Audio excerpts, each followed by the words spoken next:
Baik, bismillah, assalamualaikum warahmatullahi wabarakatuh. Alhamdulillah, wassalatu wassalamu ala rasulillah wa ba'du. Jemaah sekalian, untuk pertama yang pertama marilah kita panjatkan puji syukur kita atas nikmat Allah Subhanahu wa taala, karena pada kesempatan malam hari ini Allah mudahkan kita untuk menuntut ilmu bersama guru kita Ustaz Rashid Abu Rasidah MAG Hafizahullah taala. Juga kita bersalawat untuk Nabi kita tercinta Muhammad sallallahu alaihi wasallam, untuk kita mohon kepada Allah Subhanahu wa taala agar nantinya di hari kiamat Allah mengizinkan kita mendapatkan syafaat dari Nabi sallallahu alaihi wasallam. Amin ya rabbal alamin. Baik jemaah sekalian, kita lanjutkan pengajian rutin malam Jumat, dan insyaallah pada malam hari ini melanjutkan pembahasan terkait dengan dosa-dosa yang sering diremehkan. Kita perujukan dari karya Syekh Saleh Al-Munajjid hafizahullah taala. Adapun tema pada hari ini, pada malam hari ini, seperti flyer yang sudah disebar, yakni mengkultuskan kuburan. Dan mungkin demikian pengantar dari kami, langsung saja agar tidak terlalu larut kepada Ustaz Rashid Abu Rasidah. Falyatafadhal mashkuran.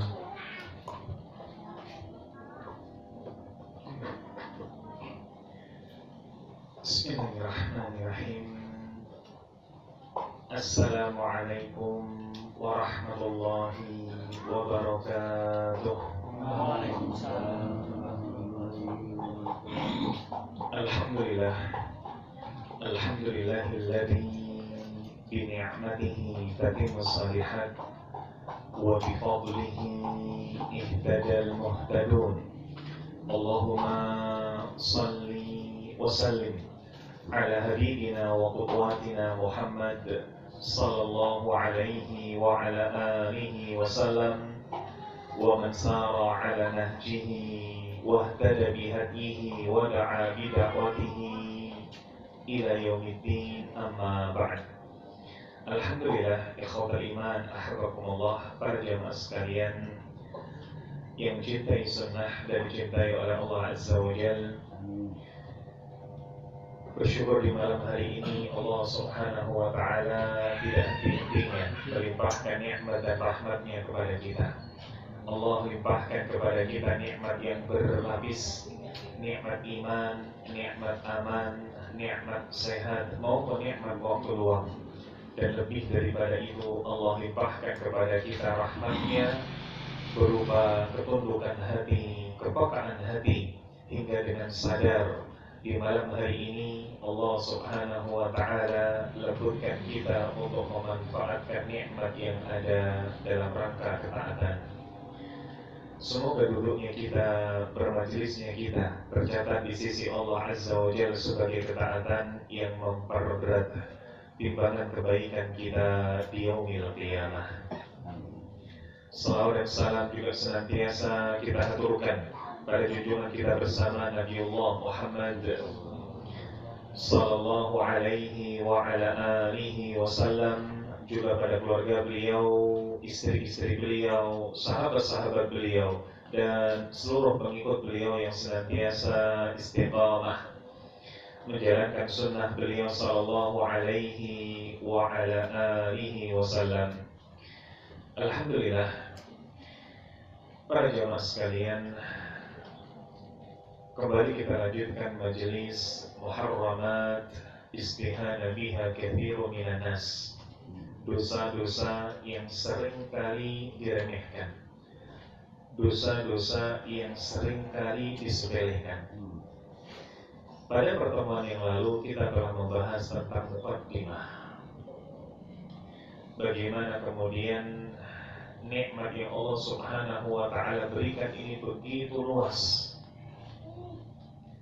Maka termasuk bentuk khianat terhadap nikmat adalah bagaimana menjadikan hidup kita yang Allah lahirkan dalam keadaan fitrah, lalu kemudian diisi dengan penuh dosa.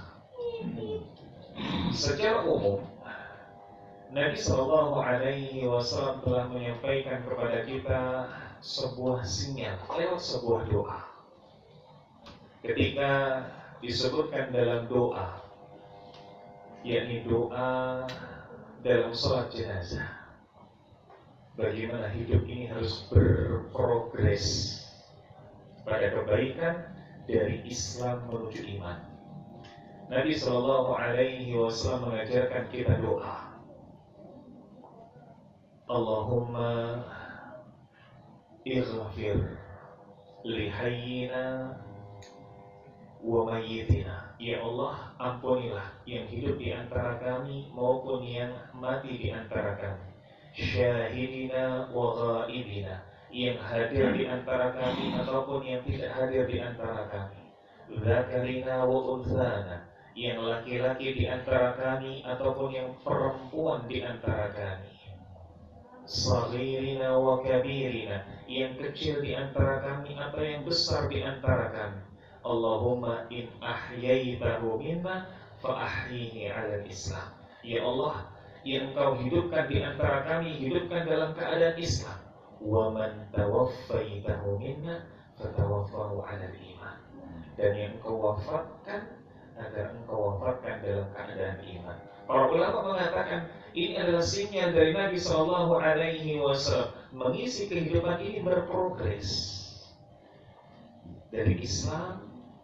Tatkala kita dihidupkan, tatkala kita dilahirkan, yuladu alal fitrah. Kita ini dilahirkan dalam keadaan fitrah. Fitrah ini Islam. Lalu ketika kita meninggal dalam keadaan iman, maka ketika seseorang ini dalam kehidupannya ia kemudian tidak berprogres, bagaimana di masa kecilnya dengan di masa mudanya ternyata kualitas imannya sama. Bagaimana di masa mudanya, di masa tuanya ternyata kualitas Islamnya sama. Maka ini disebut dengan khianat. Ini adalah bentuk bagaimana kemudian talbis dari iblis yang berusaha membuat kita ini mudah puas. Dan itu termasuk di antara kelalaian-kelalaian, bahkan sebuah dosa yang sering kita lalaikan. Apalagi ketika kemudian kita membahas dosa pertama di pertemuan lalu yang kita bahas, yang syirik. Jelas ini adalah sebuah kelalaian. Pada pertemuan yang lalu para jemaah sekalian, ketika membahas tentang syirik, maka syirik ini ada banyak klasifikasinya. Sedikit kita akan merojaah sejenak sebelum masuk pada dosa-dosa yang sering diremehkan kedua. Syirik ini ada 4 klasifikasi. Yang pertama yakni syirik yang terkait dengan kekhususan Allah.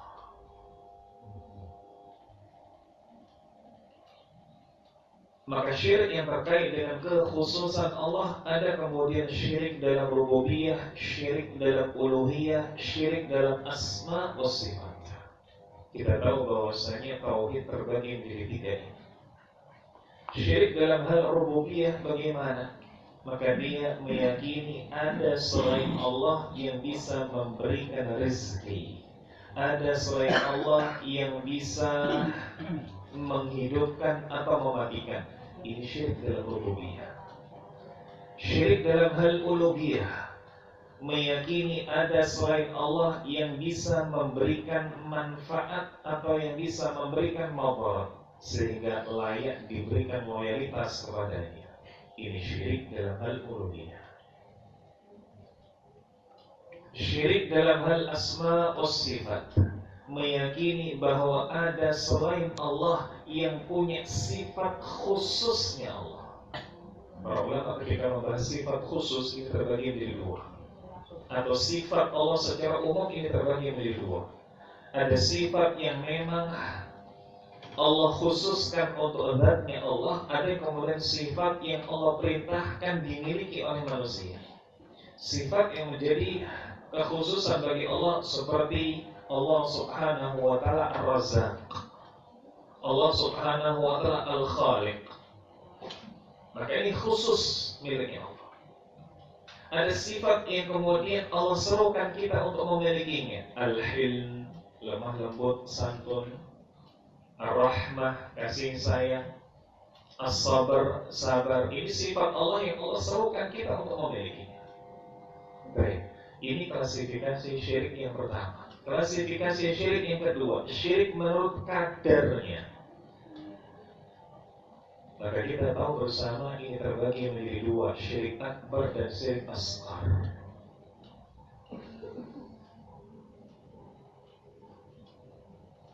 Ada kemudian di sana yang ketiga, syirik menurut penampakannya.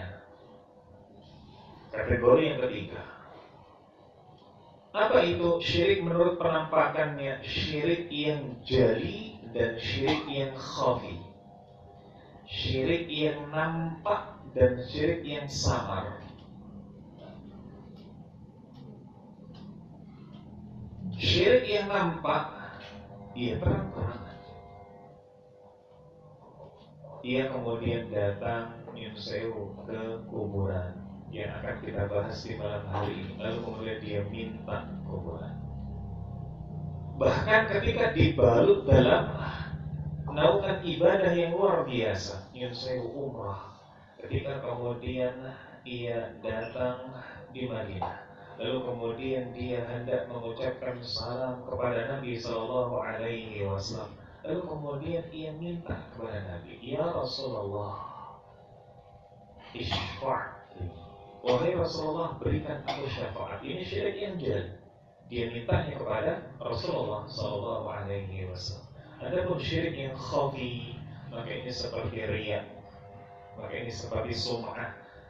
Dia beribadah tapi ada tendensi duniawi. Ini syirik yang khafi. Ada klasifikasi syirik yang terakhir yang keempat, syirik ditinjau dari sisi letaknya.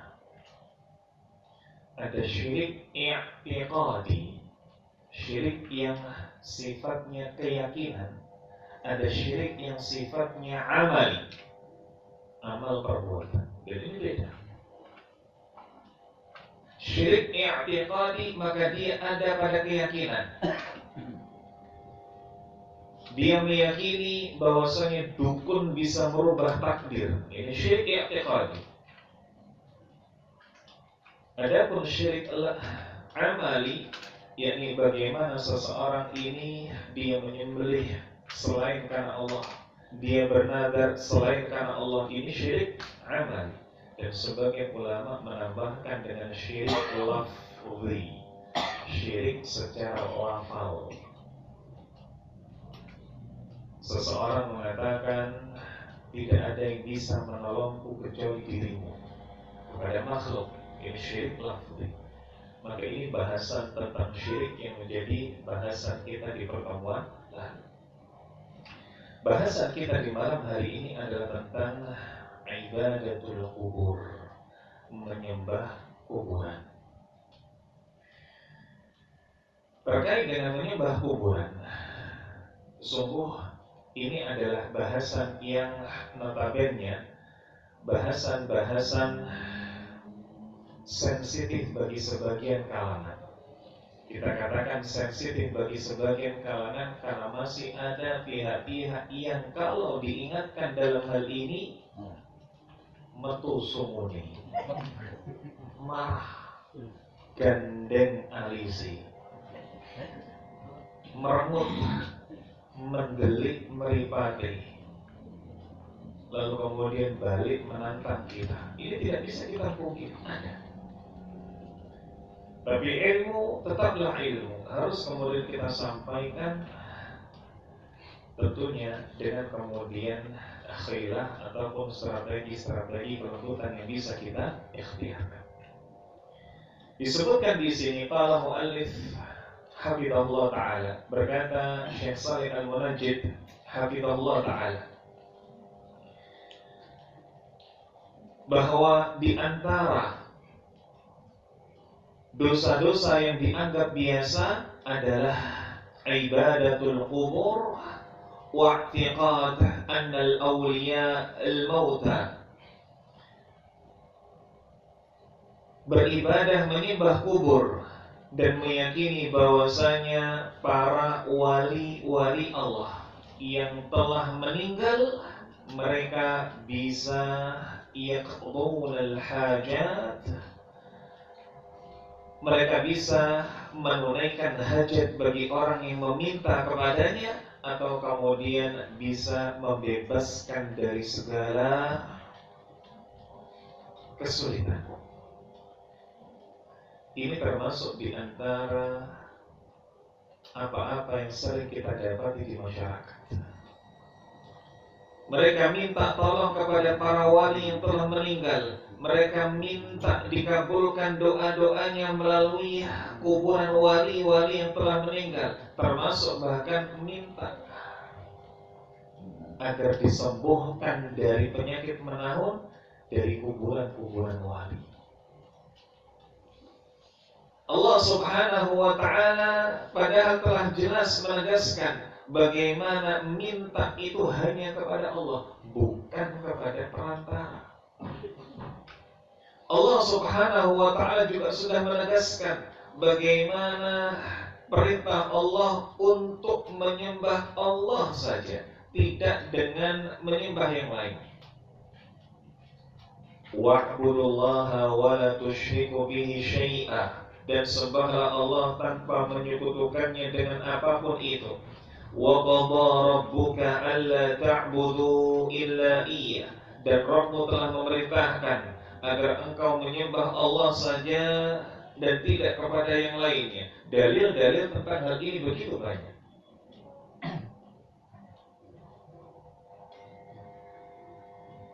Maka apa yang disebut dengan ibadatul kubur?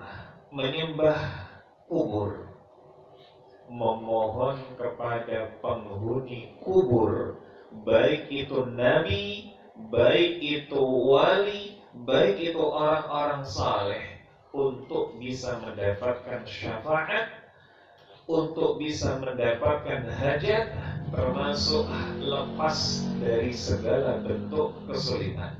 Ini disebut menyembah kubur.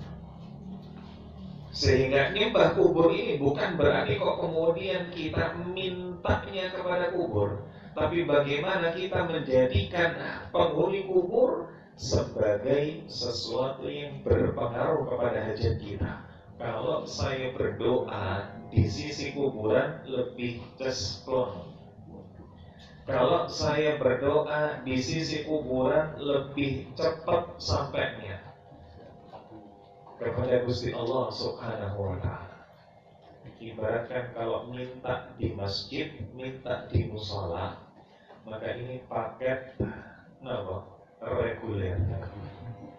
Tapi kalau mintanya ini di sisi kuburan wali, maka ini paket yes. Yes.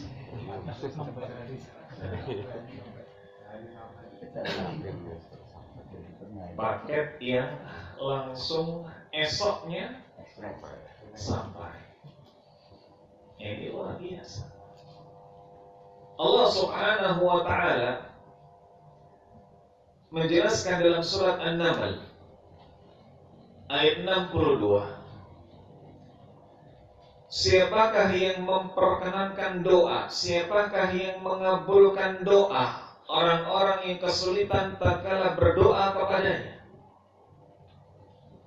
Begitu pula yang menghilangkan kesulitan dan yang menjadikan engkau manusia di muka bumi. Tidak lain tidak bukan adalah Allah Subhanahu wa ta'ala. Maka sebagian di antara mereka, saudara-saudara kita yang masih terjebak dalam ibadatul kubur, bahkan membiasakan tradisi-tradisi nyebut nama syekh tertentu, nyebut nama wali tertentu, nyebut nama syekh tertentu. Syekh Abdul Qadir Al-Jilani,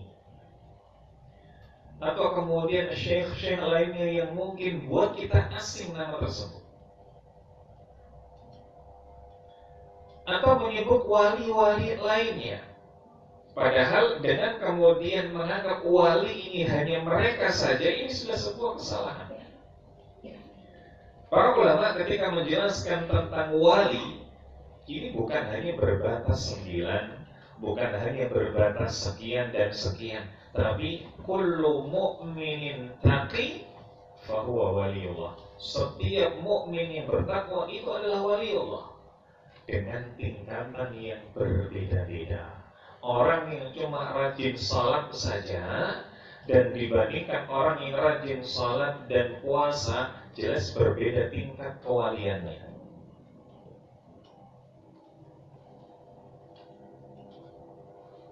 Maka menyebut nama syekh tertentu, menyebut nama wali tertentu, mengatakan ya Ali, mengatakan ya Jilani, mengatakan ya Syadhili, mengatakan ya Rifai, dan lain sebagainya. Ini semuanya banyak.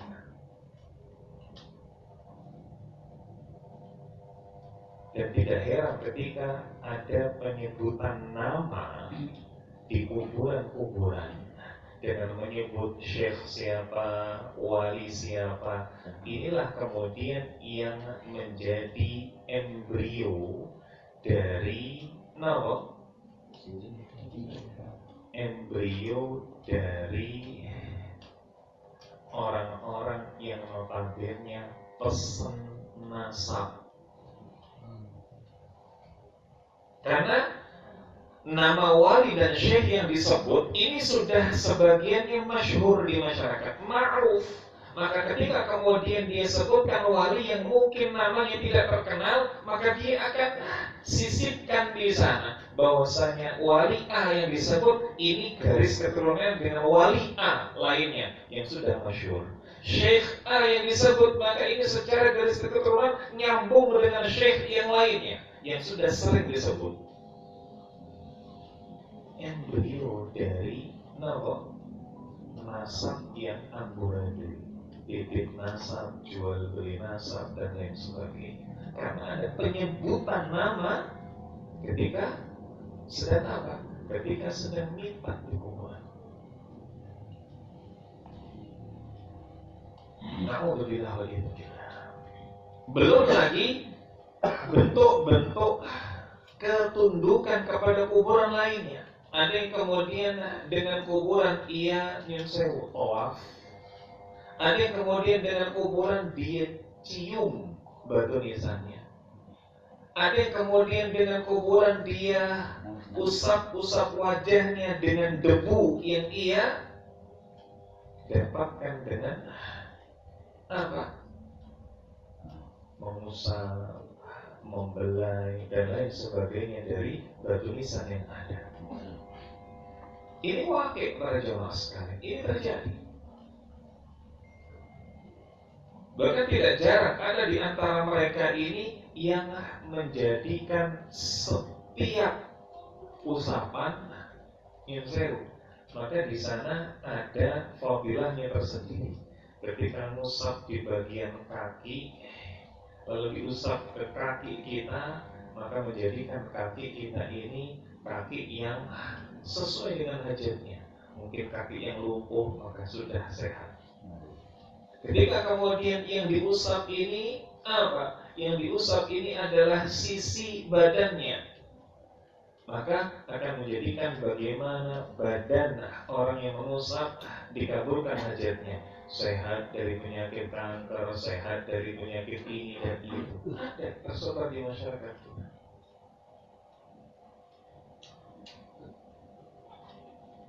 Dan Nabi kita Muhammad sallallahu alaihi wasallam mengutuk keras hal seperti ini. Masuk dalam kategori bagaimana syirik yang jeli, syirik ditinjau dari sisi penampakannya, termasuk pula dalam syirik yang sifatnya akbar, ditinjau dari sisi kadarnya, termasuk dari sisi letaknya. Ia termasuk syirik lafzi, ia termasuk syirik amali, bahkan termasuk syirik i'tiqadi.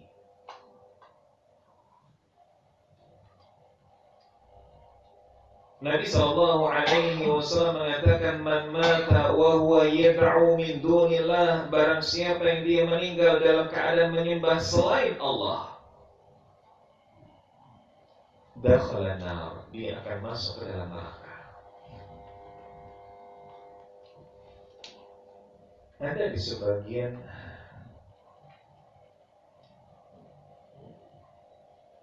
penduduk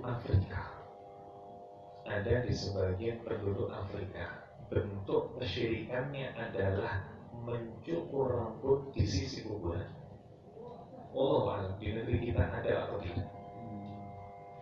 Tapi ada di belahan bumi lainnya mencukur rambut di sisi kuburan. Makanya ada kemudian kitab yang berjudul Manasikul Hajjil Masyahid. Manasikul Hajjil Masyahid, tata cara ibadah haji di kuburan. Jadi menganggap bahwasanya menggondol rambut di kuburan ini adalah bentuk tahallul. Ada. Seakan-akan kemudian kuburanlah yang memegang kunci maslahat dan juga madarat. Ini salah. Dan ini sesuatu yang harus kita perangi, tetapi didahului dengan keilmuan. Nah, para jamaah sekalian, apa perbedaan ziarah kubur antara muwahhid dan musyrik? Perbedaan ziarah kubur antara orang yang bertauhid dan orang yang musyrik. Ada pada tujuannya. Kalau diklasifikasikan akan ada 3 hal yang membedakan tujuan ziarah kubur muwahhid dan musyrik. Yang pertama, bagi orang yang bertauhid, bagi para muwahhid, ziarah kubur ini tujuannya adalah mendapatkan manfaat dengan dzikrul maut. Karena dia mengingat kematian, dia lebih khusyuk dalam berdoa. Karena dia mengingat kematian, maka dia lebih sregep berangkat ke masjid. Karena dia mengingat kematian, maka dia lebih muliakan orang tua.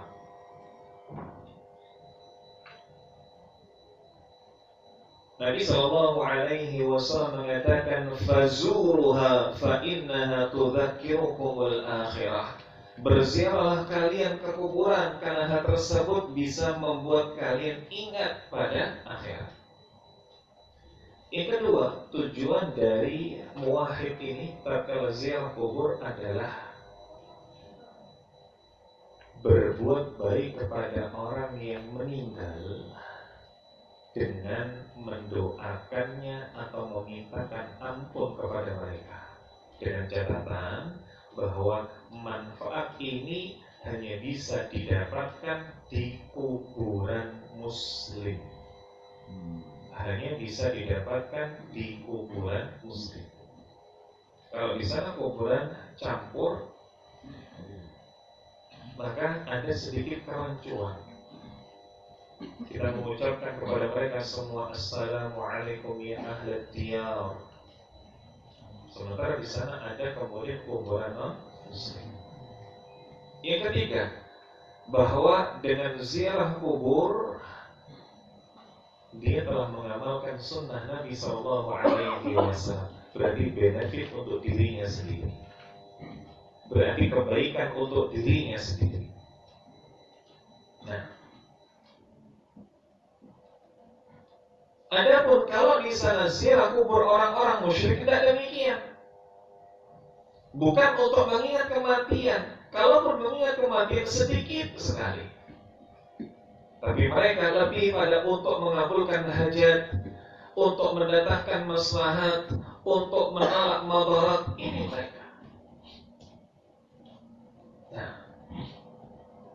berikutnya bahasan yang tidak kalah penting adalah bagaimana ziarah kubur yang syar'i. Ada 3 syarat yang harus dipenuhi ketika seseorang ingin ziarah kubur yang disebut syar'i. Apa itu? Yang pertama, ini yang kemudian sering membuat panas para travel. Apa itu? Bahwasanya ziarah kubur yang syar'i tidak sampai safar, hanya untuk ziarah kubur. Tidak melakukan safar hanya dalam rangka ziarah kubur. Ini. Maka kalau kemudian sampai harus safar demi ziarah, jelas ini tidak bisa disebut dengan syar'i. Hadis dari Abu Sa'id Al-Khudri radhiyallahu anhu, Nabi sallallahu alaihi wasallam mengatakan, la tushaddur rihal. Janganlah kalian ini menyengaja untuk berpergian jauh, yakni rihlah, illa ila thalathati masajid, kecuali pada 3 masjid saja. Masjidil Haram, Masjid Nabawi, dan juga Masjidil Aqsa. Baru di sini para ulama membuat bagaimana amalan-amalan ziarah Madinah. Ketika datang ke Masjid Nabawi, maka tentu saja tidak afdal ketika ia tidak kemudian ziarah ke masjid, tidak ziarah ke makam Rasulullah sallallahu alaihi wasallam. Yang kedua, ziarah dikatakan syar'i ketika tidak ada ucapan-ucapan batil. Seperti apa ucapan-ucapan batil? Pengandaian.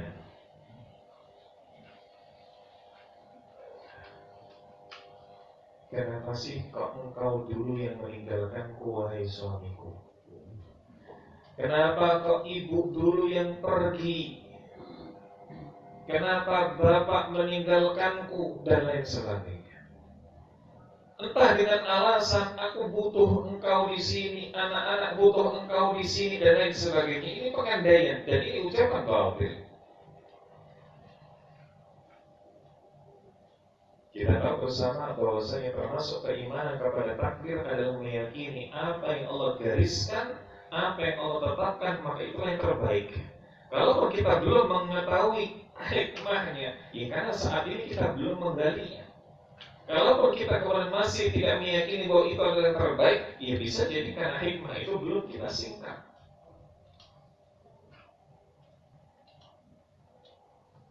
Maka kematian seseorang, seberapapun kemudian kita menyayanginya, seberapapun kemudian kita kehilangannya, seberapapun kemudian keluarga merasakan dampaknya, maka itu yang terbaik. Maka pengandaian ini adalah ucapan batil yang membuat iman kepada takdir kita dipertanyakan.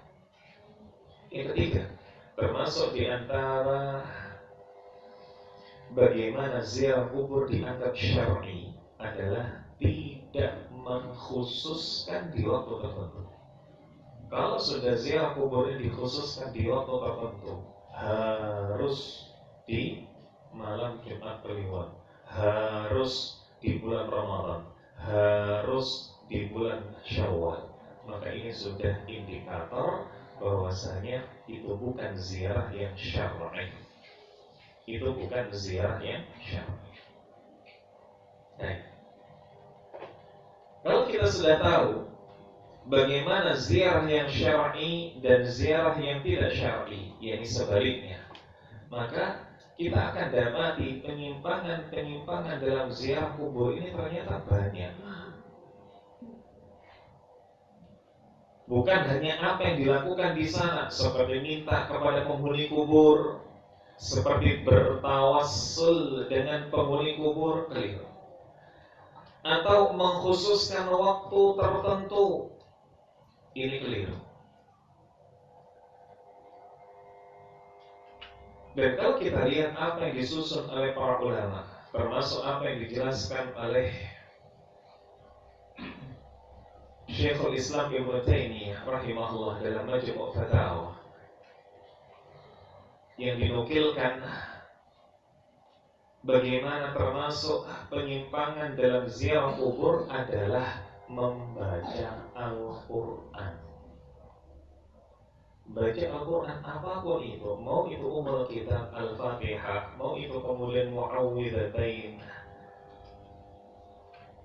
mau itu kemudian 3 qul, mau itu kemudian ayat kursi, mau itu kemudian surat Al-Mulk, membaca Al-Quran di kuburan, ini termasuk penyimpangan.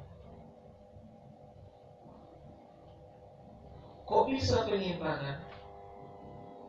Coba, kalau ada kemudian di antara kita yang Allah mudahkan dan Allah perjalankan untuk pergi umrah, lalu kita melintasi Babus Salam, kita berdiam diri di depan kuburan Nabi Shallallahu Alaihi Wasallam, Abu Bakar As-Siddiq, Umar bin Khattab, lalu kita buka mushaf, kira-kira sama askar dia pakai, disuruh selesaikan atau kemudian ya Allah pergi sana.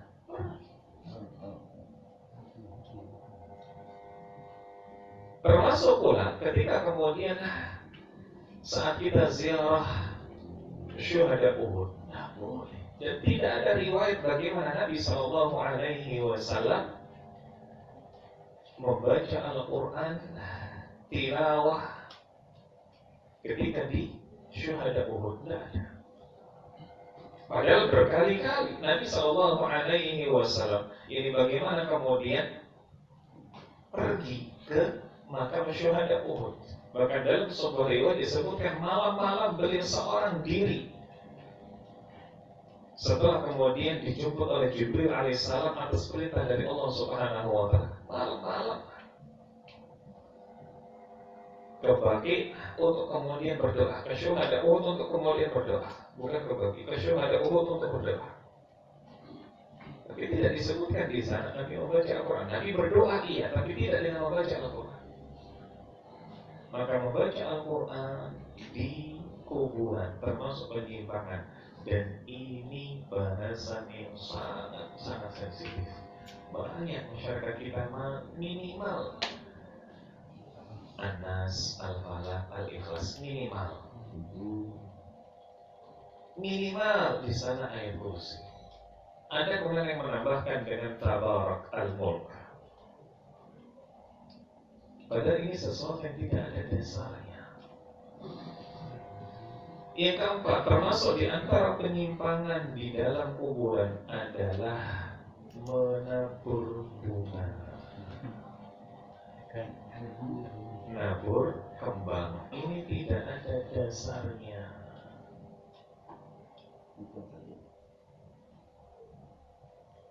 Bahkan Syekh Al-Albani rahimahullah beliau menjelaskan dalam Ahkamul Janais, la yushra', tidak disyariatkan meletakkan dedaunan, wewangian, bunga-bungaan di atas kuburan.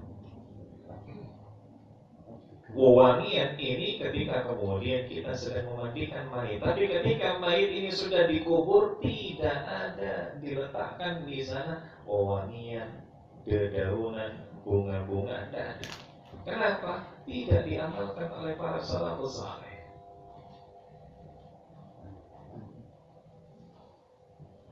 Dan seandainya kemudian di sana dianggap kebaikan, kan baik ini, kuburan jadi indah misalkan. Kuburan jadi kemudian tidak terkesan mengerikan. Begitu pula ini sebagai bentuk penghormatan. Iya, justru karena dianggap baik pada sesuatu yang tidak ada dasarnya. Itulah hakikat dari bid'ah. Itulah hakikat dari bid'ah. Apa kata sahabat yang mulia Abdullah bin Umar radhiyallahu anhu? Beliau mengatakan, setiap bid'ah adalah sesat, walaupun manusia menganggapnya baik.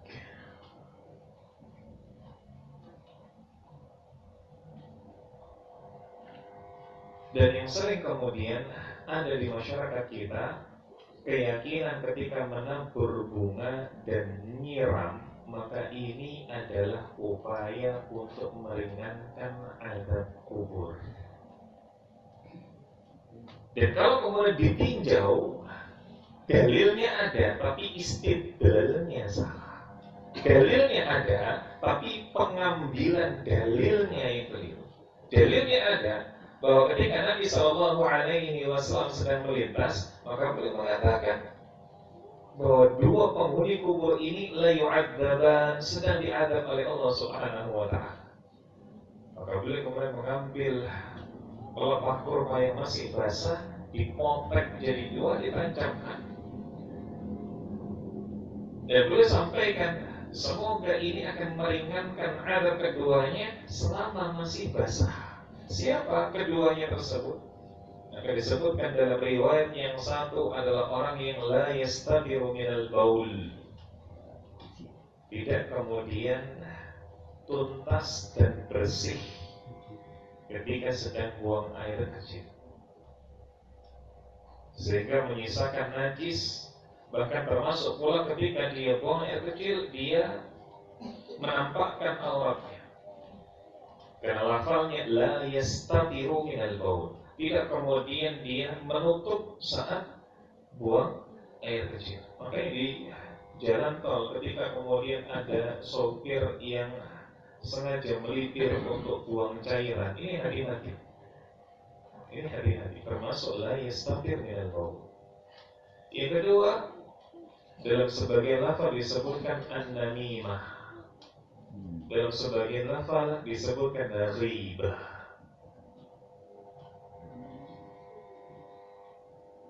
Maka dua penghuni kubur yang disebutkan di dalam hadis sedang diadab, lalu kemudian Nabi potek itu pelepah kurma yang basah dan ditancapkan, ini akan menjadi penghalang dari adab kubur selama masih basah.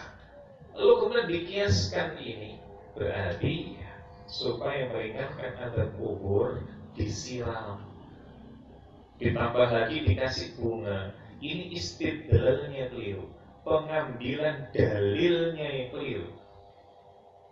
Mengambil dalil lalu kemudian disimpulkan hukum, ini keliru.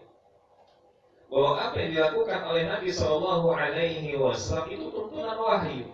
Nabi diberitahu oleh Allah bahwa dua orang ini yang ada di dalam kuburnya sedang diadab. Lah kita ketika kemudian nyirami kuburan orang tua, nyirami kuburan keluarga, nyirami kuburan tetangga, apakah kita kemudian meyakini dia sedang diadab? Tahu dari mana kita? Bagaimana kalau ternyata ia sedang diberikan nikmat kubur? Maka ini adalah termasuk kekeliruan. Berikutnya, termasuk di antara penyimpangan dalam ziarah kubur, ikhtilat, campur baur laki-laki. Kok bisa? Bagaimana ikhtilat itu terjadi? Ketika pemakaman, ibu-ibu ikut. Ketika pemakaman, maka di sana kaum wanita ikut. Bahkan na'udzubillah wal iyadzubillah, sampai kemudian nyunseu, ngatur-ngatur. Karena merasa dirinya sebagai keluarga yang ditinggal, maka dia atur. Yang turun ke bawah dia sampaikan si A, si B, si C, si D jangan. Ketika kemudian ia berada di atas, lalu kemudian si A, si B, si C di bawah, dia atur. Ini harus begini, ini harus begini, harus begini. Subhanallah. Bahkan Allah alam, saya pernah dapat cerita saja. Ketika kemudian dia mengatur-ngatur seperti itu dan yang diatur tidak paham, maka dirinya pun turun ke bawah. Ini jelas adalah sebuah hal yang tidak ada contohnya sama sekali. Walaupun kemudian dia berdalih, ini kan suami saya yang dikubur. Jangankan kemudian suami, ketika kemudian yang meninggal itu adalah orang tua kita, ini ada kondisi tertentu di mana kita tidak boleh turun ke bawah. Walaupun yang meninggal adalah ibu kita, yang meninggal adalah bapak kita, bahkan seandainya yang meninggal itu adalah anak kita, ada kondisi di mana kita tidak boleh turun ke bawah. Kondisi ketika apa? Kondisi ketika kita berjima di malam harinya. walaupun paginya kita sudah mandi wajib. Maka orang yang kemudian berjima di malam hari dia tidak turun ke liang, walaupun yang meninggal adalah ibunya, bapaknya, istrinya, anaknya, tidak turun. Apalagi termasuk di antara penyimpangan lainnya adalah ketika wanita ini tabarruj di kuburan. Kalau ziarah kubur ini di bulan Syawal, habis sungkeman mau berangkat apa? Habis sungkeman mau berangkat perah, maka dia dalam keadaan pakaian yang indah, tabarruj di kuburan. Yang kita diperintahkan mengingat kematian, dia datang dengan pakaian glamor di kuburan. Jadi kita dapati itu. Coba kalau antum sekalian lihat kuburan yang penuh, ramai saat bulan Syawal, yang datang itu apakah pakai pakaian yang biasa saja? Kadang ya pakaian riayan dia datang ke sana. Itu hari tabarruj di kuburan. Dan termasuk di antara kekeliruan, penyimpangan dalam ziarah kubur adalah seringnya wanita ziarah kubur. Seringnya wanita ziarah kubur ini termasuk kekeliruan. Dan sudah dibolehkan oleh Nabi SAW, sudah dibolehkan, tetapi bukan sering-sering. Boleh wanita ziarah kubur, tapi terlampau sering ini tidak. Terlampau sering ini bisa menimbulkan madarat lainnya. Apalagi wanita yang lemah perasaannya, apalagi wanita yang mudah sekali terbawa perasaan, maka hati-hati. Nah, wallahu a'lam bishawab. Ini para jamaah sekalian terkait dengan bahasan di malam hari ini, yakni ibadatul kubur. Insyaallah di pertemuan mendatang kita akan membahas tentang bagaimana di antara bentuk kesyirikan lainnya, khususnya syirik akbar, adzabhu li ghairillah wan nadhru li ghairillah. Nazar yang bukan karena Allah dan menyembelih yang bukan karena Allah. Ini adalah bagaimana termasuk di antara syirik akbar lainnya yang ada di masyarakat kita. Allahu a'lam bishawab. Sampai di sini ada pertanyaan? Nah, monggo. Kalau membersihkan itu makam itu boleh nggak? Membersihkan makam. Membersihkan maksudnya kuburan istri, rumput-rumputnya dicabuti, terus digosok-gosok kan bijinya. Kan ada batu ada pak, ada keramiknya kan, keramiknya kotor itu pas lapi gosok bersih gitu.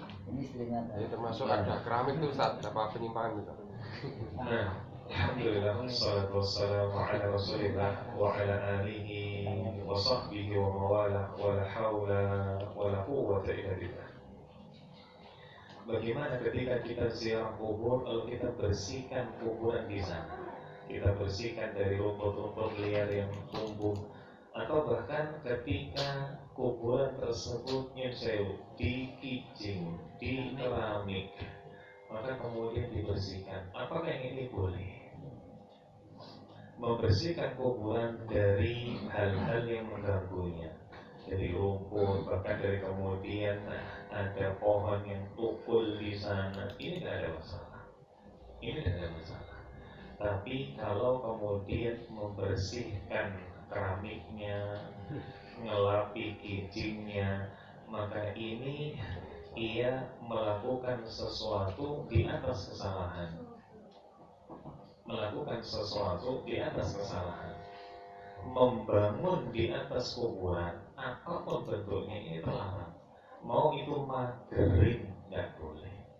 Mau itu ngijing, nggak boleh. Mau itu ngeramik, nggak boleh. Ini semua nggak boleh.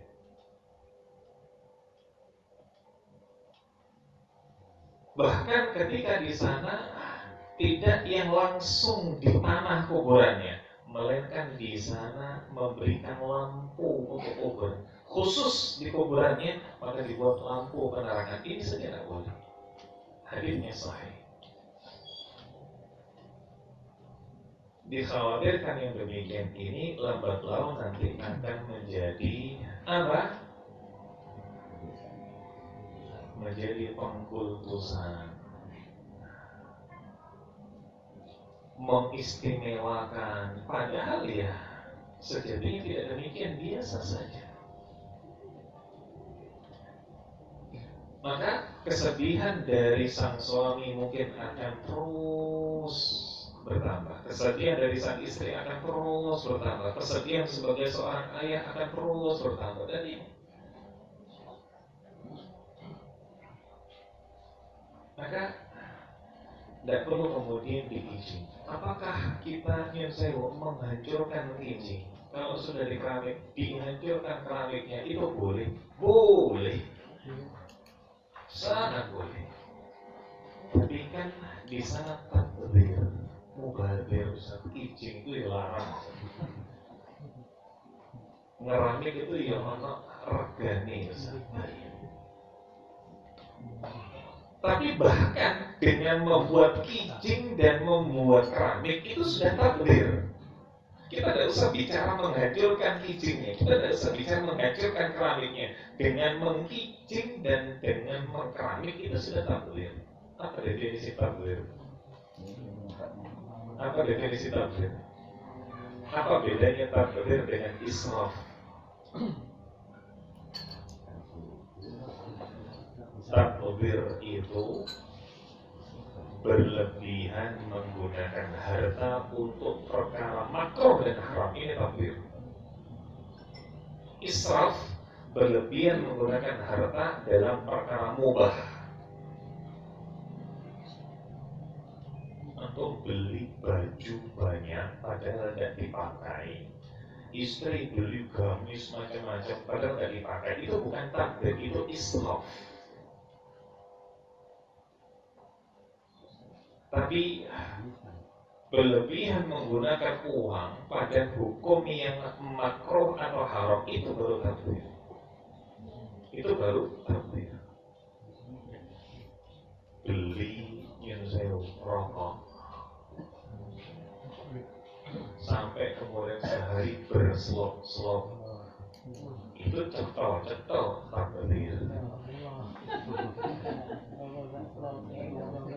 Termasuk pula bagaimana mengkijing dan mengkeramik. Ini hukum asalnya bukan sesuatu yang mubah, ini terlarang. Maka mengkijingnya saja sudah takdir. Tidak usah kita bicara menghancurkan kijingnya, mengkijingnya saja takdir. Maka kalau pertanyaannya boleh tidak dihancurkan kijingnya, boleh tidak dihancurkan keramiknya, sangat boleh. Dan bukan termasuk takdir. Bukan termasuk takdir. Nah, makanya nanti kalau kita tidak lakukan itu, bisa jadi kesedihan akan terus bertambah dan bertambah. Kayaknya sampai kemudian kita dapati ada berita seorang mubaligh ketika istrinya meninggal, saking sedihnya maka dia sebut ada istilah puasa Idris. Apa puasa Idris? Katanya puasa Idris ini puasa yang levelnya lebih tinggi daripada puasa Daud. Maknanya gimana? Nama puasa Idris ini puasanya terus menerus. Kalau Daud kan selang-seling. Ini disebut puasa Idris, puasanya terus menerus.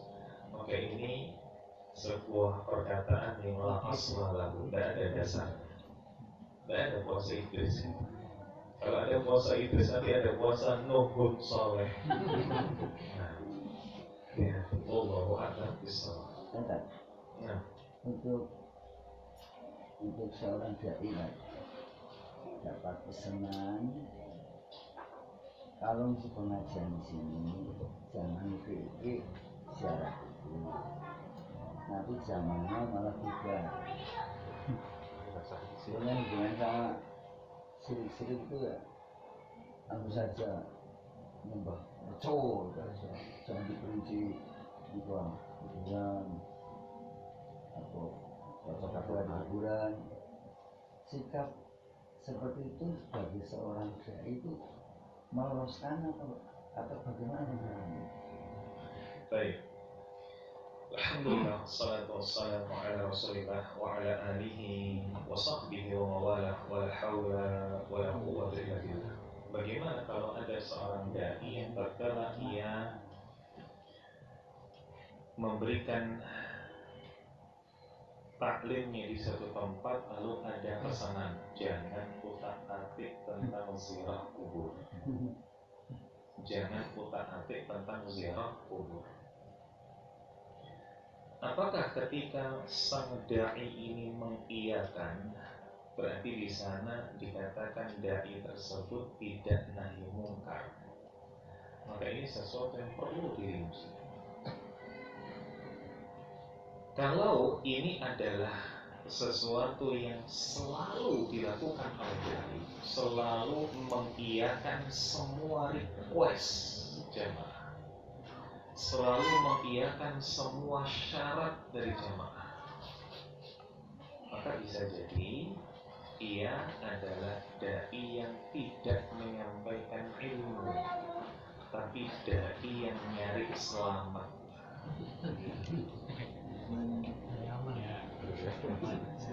Menyembunyikan kebenaran. Dai yang menyembunyikan kebenaran. Tapi kalau kemudian ia lakukan itu di kondisi tertentu dengan pertimbangan tertentu, maka bisa jadi itu adalah khilah, bisa jadi itu adalah sebuah rencana untuk fikih dakwah yang panjang ke depannya. Saya berdakwah di sini ada yang insya Allah menjamin si A, si B, si C. Tapi memang harus smooth caranya. Si A, si B, si C karena dia orang asli sini, tapi dia mungkin sekarang masih belum begitu punya pengaruh. Tapi nanti ketika dia sudah semakin senior, dia sudah semakin jadi sepuh, dia pasti akan berpengaruh. Maka saya kemudian akan membahas yang ringan-ringan dulu. Apalagi itu masih pertemuan pertama, langsung bahas tentang ziarah kubur. Padahal Arba'in Nawawi saja masih belum pernah dibahas. Hadis Innamal A'malu Binniyat saja masih belum disyarah. Makanya demikian ini perlu apa? Perlu kita husnudzon kepadanya. Apakah itu adalah kebiasaan si dai tersebut atau memang itu adalah khilaf, itu adalah strategi dari dai tersebut. Tetapi secara umum request seperti ini adalah request yang hendaknya tidak dipublish. Sudah, ini antara beliau dengan dai-nya saja, tidak usah kemudian disampaikan, tidak usah disampaikan kepada khalayak sampai kemudian majelis taklim lainnya tahu, sampai kemudian tempat pengajian lainnya tahu, sehingga nanti mereka akan berpikir macam-macam. Oh, siapapun yang diundang ke sana pasti disetir sama panitianya. Jadi repot, jadi fitnah. Nggak usah, sudah ini konsumsi internal antara sang ustadz dengan panitia, selesai sampai di sini. Nggak usah kemudian dipublish. Nah, dan tentu saja tidak layak bagi kemudian setiap panitia memberikan catatan-catatan seperti itu. Ada kalanya dakwah itu mengalir begitu saja, justru di situ hidayah akan banyak sekali terbuka bagi orang-orang. Mengalir begitu saja, tidak perlu kemudian dipeseni ini, dipeseni itu. Kalau kemudian semua panitia ini memberikan catatan kepada ustadz, kalau di sini jangan begini, ketika ustadz di tempat lain, ustadz kalau di sini jangan begini, ini nanti akhirnya dakwah ini seakan-akan tidak mengalir, seakan-akan tidak mengalir. Dan yang seperti ini bahaya. Khawatirnya ini nanti masuk ke dalam apa? Masuk ke dalam tunduk pada penguasa, tunduk kepada order. Ada perkataan menarik dari Abdullah bin Mas'ud radhiyallahu anhu. Sufyan Ats-Tsauri radhiyallahu anhu.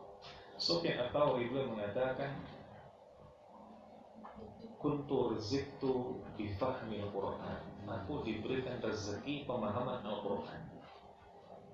Dan kita tahu Sufyan Ats-Tsauri termasuk di antara tabi'in yang memang punya keahlian dalam Al-Quran. Lalu kemudian beliau mengatakan, hatta atani surah, sampai datang kepadaku kekuasaan, sampai datang kepadaku ketenaran. Fasulittu, maka aku pun kehilangan pemahaman Al-Quran. Dai yang kemudian dia dapat pesanan seperti itu, Ustaz, jangan bahas akidah di sini, diiyakan. Ustaz, jangan bahas tauhid di sini, diiyakan. Bisa jadi ketika dai itu mengikuti terus mengiyakan, dia akan kehilangan pegangan akidah. Bahaya. Nah, wallahu a'lam bishawab. Saya tuntunan atau tata-tata ziarah kubur yang syar'i gimana, dari mulai berangkat sampai pulang lagi gimana? Apakah perlu wudhu dulu atau gimana bacaannya ketika kita mendoakan orang tua itu? Apakah ada tuntunan pakai bahasa Arab atau bebas? Baik. Alhamdulillah, wassalatu wassalamu ala rasulillah wa ala alihi wa sahbihi wa mawalah wa la hawla wa la quwwata illa billah. Bagaimana tuntunan ziarah kubur? Secara umum, tuntunan ziarah kubur adalah apa yang tadi kita sampaikan. Kalau kemudian teknis detailnya, apakah ada teknis detail dalam ziarah kubur? Harus kemudian datang dalam keadaan berwudu, pulang kemudian juga dalam keadaan berwudu lagi. Datang yang dibaca harus ini dan tidak boleh itu. Apakah ada teknis seperti ini? Jawabannya tidak. Jawabannya tidak. Terkait dengan wudhu atau tidak, ini terkait dengan memakamkan seseorang. Kalau habis mandikan seseorang, sunnahnya apa ini? Kalau kita habis mandikan seseorang, sunnahnya apa ini? Mandi. Kalau habis menguburkan seseorang, sunnahnya apa ini? Wudu. Tapi kalau kita sekedar ziarah saja, maka tidak ada kemudian harus wudhu dan sepulangnya wudhu lagi. Kalau kita makan kan, baru kemudian di sana wudhu. Lalu bagaimana terkait dengan melepas sandal? Iya, melepas sandal ini apa? Ini sunnah. Melepas sandalnya ini di mana? Melepas sandalnya ini ketika kita masuk area kuburan. Lepas sandalnya. Ini sunnah. Alhamdulillah dalam hal ini sering kita dapati banyak orang yang sudah paham. Yang banyak orang tidak paham itu ketika melangkahi kuburan. Ngelangkahi kuburan, lalu kemudian saya duduk di kuburan. Ini banyak masih lalai di sini. Wallahu a'lam bishawab. Ada lagi. Assalamualaikum.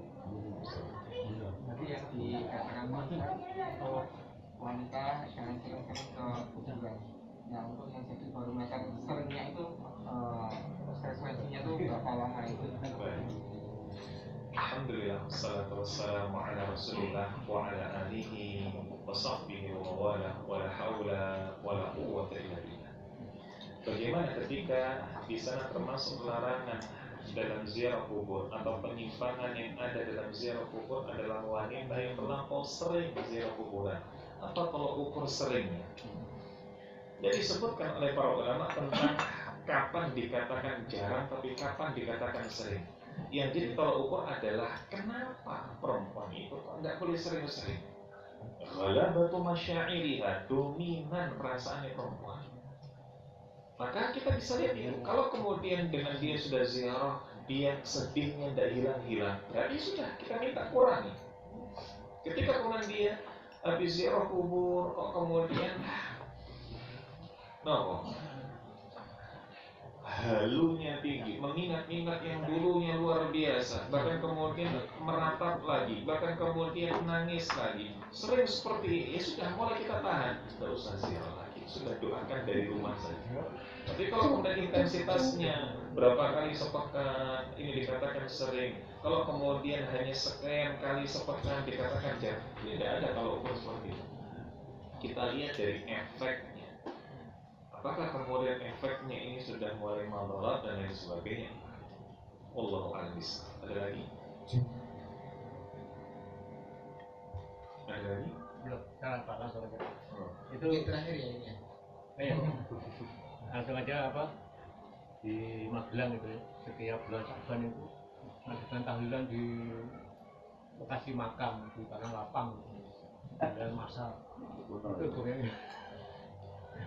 Ini nyata betul, saya lihat langsung. Baik. Alhamdulillah, wassalatu wassalamu ala rasulillah wa ala alihi wa sahbihi wa mawalah wa la hawla wa la quwwata illa billah. Bagaimana ketika ada di suatu tempat yang menyelenggarakan tahlilan massal? Bagaimana hukumnya dalam hal ini? Ada orang yang membahasakan pokoknya ono akhirat an itu pasti keliru. Apa? Tahlilan, mujahadah dan lain sebagainya itu pasti keliru. Maka kita katakan ya enggak juga. Enggak juga kalau ukurnya itu adalah akhirat an. Nanti kalau semua akhirat an ya Jumatan jadi keliru. Tapi yang jadi tolak ukur itu adalah benar atau salah. Satu, kalau itu dalam ranah ibadah, maka lihat saja apakah faktor pendorong itu bisa dilakukan di zaman Nabi. Yang kedua, apakah hal tersebut dilakukan oleh Nabi Sallallahu Alaihi Wasallam? Maka filter kita ini ranah ibadah atau ranah dunia? Oh, ranah ibadah. Nggak ada yang namakan tahlilan ini ranah dunia. Semua ibadah. Ketika mengenal ibadah, faktor pendorong ini ada tidak di zaman Nabi? Bisa nggak Nabi melakukan itu? Bisa tidak? Melakukan tahlilan atas kematian syuhada Uhud, tahlilan atas wafatnya Hamzah. Paman belum bisa tidak? Bisa. Pertanyaan kedua adalah Nabi lakukan tidak Nabi? Maka sudah selesai. Maka filter pertama ini ranah ibadah dan ranah dunia. Ranah ibadah oke. Dua pertanyaan tadi. Faktor pendorongnya bisa tidak Nabi lakukan? Bisa. Dilakukan oleh atau tidak oleh beliau? Tidak. Ya sudah, tidak usah dilakukan. Tapi kalau ternyata itu adalah faktor-faktor duniawi, misalkan mic, bisa nggak Nabi ini bikin mic? Nggak bisa. Bisa nggak kemudian Nabi Shallallahu Alaihi Wasallam bikin toa? Nggak bisa. Ya sudah, berarti ini ranah dunia dan kita dibebaskan untuk itu. Maka orang yang mengatakan mikrofon itu bid'ah, ada orang mengatakan toa itu bid'ah, sampai ada yang mengatakan wajahmu itu bid'ah. Ini orang yang Allah alam bisa jadi dia mempelajari agama yang mungkin tidak untuk Allah alam bisa. Ini mungkin para jemaah sekalian bisa kita sampaikan atas banyak sekali kurangnya, banyak sekali lalainya. Saya mohon maaf. Semoga yang sedikit bermanfaat melahirkan keberkahan untuk diri kita semua tanpa terkecuali. Sehingga ketika ada di antara kita yang sedang sakit, semoga Allah sembuhkan. Ketika ada di antara kita yang sedang memiliki hajat, semoga Allah kabulkan. Semua karena keberkahan dari majelis ilmu di malam hari ini. Belum atas ma'un wa akhiru da'wana alhamdulillahirabbil alamin. Wassalamualaikum warahmatullahi wabarakatuh. Waalaikumsalam warahmatullahi wabarakatuh. Jazakumullah khairan untuk Ustaz Rashid Al-Rashida yang telah berikan ilmunya untuk kita semua. Semoga Allah berikan balasan terbaik untuk beliau dan juga keluarganya. Semoga Allah juga senantiasa menjaga beliau. Dan mungkin demikian Bapak Ibu sekalian kajian pada malam hari ini. Semoga Allah berkahi. Insya Allah akan kita lanjutkan di pertemuan yang akan datang bersama Ustaz Muhammad Ihsan. Mungkin demikian, mari kita tutup dengan doa kafaratul majelis.